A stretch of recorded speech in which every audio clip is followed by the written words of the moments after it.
right, we are picking up where we left off. We have found our first 3 terms in example 3. So I've crossed those off, and I am now on my 4th term that I am finding in this expansion.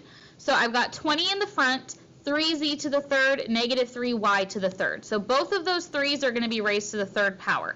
So I'm going to have 20 times 27 times negative 27, because that negative 3 to an odd power will give me a negative coefficient. So that is going to be negative 14,580 z to the third, y to the third. Again, that coefficient came from 20 times 27 times negative 27. And now I'm done with that 4th term.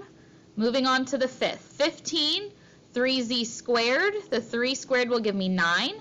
Negative 3y to the 4th. That negative to an even power will give me positive 81. So 15 times 9 times 81 will give me a coefficient here of 10,935 z squared y to the 4th. So there is my 5th term. Yes, 1, 2, 3, 4, 5. Yeah, on to the 6th. 6 times 3z to the 1st, well, that's just going to give me 3. And then negative 3y to the 5th.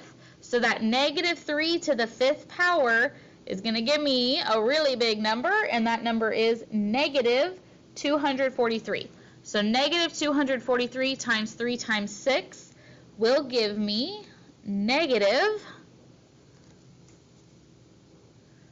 4,374, and it's negative. Z y to the 5th. I'm done with that one. On to my final term, our 7th term. 1, 3z to the 0, that's just going to give me 1, and then negative 3y to the 6th. So I've got the negative to an even power, so it will be a positive coefficient. And 3 to the 6th power is 729, and then y to the 6th will be my final term.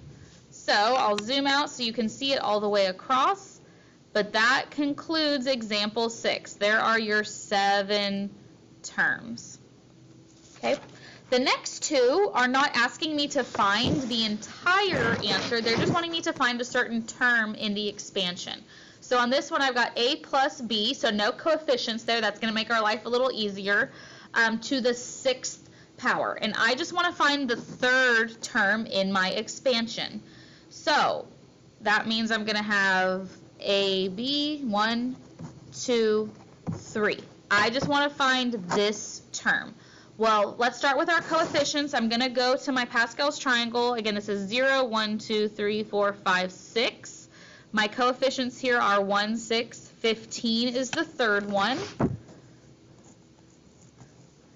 And then if I was going to start here with my exponents, this a would be 6, 5, 4 is going to be the a here, and a shortcut so that you don't have to go over and back down is that if you notice, these exponents always added to the term at the beginning, the power that you were raising it to, like 3 plus 2, 5, 2 plus 3, 5.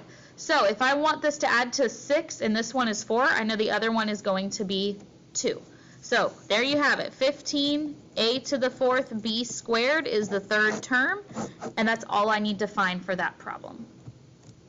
Okay, doing one more, I want to find the 6th term in this expansion, and I do have a coefficient here, so we're going to have to be mindful of that, but I am going to have 9 terms total here, and I just want to find the 6th one. So I need to go where my exponent is 8, and again, I've got 0, 1, 2, 3, 4, 5, 6, 7. I'm going to need to add another row to this triangle I have here.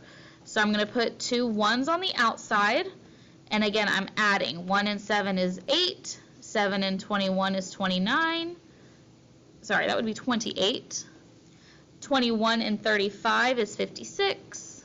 35 and 35 is 70. Then 56, 28, and 8. Now, I'm just looking for the 6th term, so I just need to find the coefficient going in 1, 2, 3, 4, 5, 6. It's going to be 56 to start.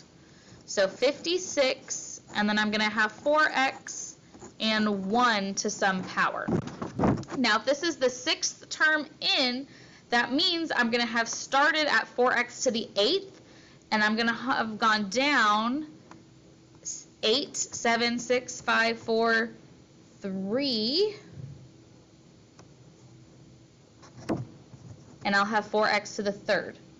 So that means that this is going to be 1 to the 5th. Not super important because 1 to the 5th is just still going to be 1. So 56 is in front. Then the 4x to the 3rd, you have to raise both of these to the 3rd power. Well, 4 to the 3rd is 64. And then I'm going to have x cubed. And that, of course, is just going to be times 1.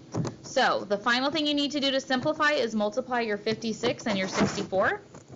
And you will get 3,584 x to the 3rd as the 6th term in your expansion. So when you're looking for just a specific term, you do not have to do the full expansion like we did on the other problems. So again, Pascal's triangle, it was given to you here, but you're going to need to know how to create that from scratch. Remember, you start with your ones, and then go from there and go as far down as necessary. So that wraps up our notes today on the binomial theorem and Pascal's triangle.